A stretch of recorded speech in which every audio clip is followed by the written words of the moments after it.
Di dunia akuntansi kita harus mengerti bagaimana mengukur risiko yang terjadi.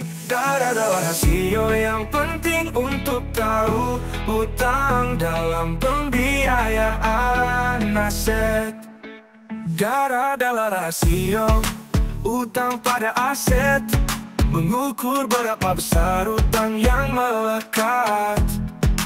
Total utang dibagi total aset, menunjukkan seberapa besar risiko yang tepat. Jika rasio tinggi, hati-hati saat melangkah. Aset banyak dibebani utang, jangan lengah. Kreditur dan investor semua ingin tahu bagaimana perusahaan bisa bertahan di tengah badai yang melaju. Adalah rasio utang pada aset, mengukur berapa besar utang yang melekat. Total utang dibagi total aset, menunjukkan seberapa besar risiko yang tepat. Dengan darah, kita bisa menilai seberapa aman perusahaan kita di jalur yang benar. Manajemen harus bijak dalam keputusan agar utang tak membuat aset tergerus di perjalanan. Adalah rasio utang pada aset, mengukur berapa besar utang yang melekat. Total utang dibagi total aset, menunjukkan seberapa besar risiko yang tepat.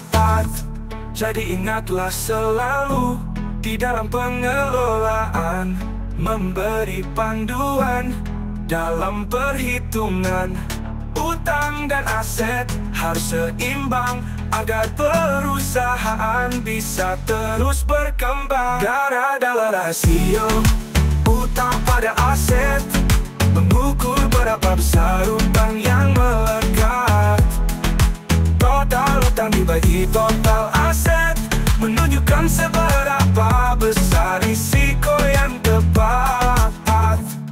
Dengan dandar kita bisa menilai seberapa aman perusahaan kita di jalur yang benar. Manajemen harus bijak dalam keputusan agar utang tak membuat aset tergerus di perjalanan.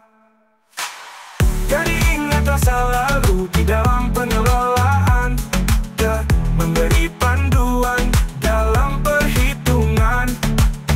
Utang dan aset harus bijak dalam agar perusahaan bisa terus berkembang.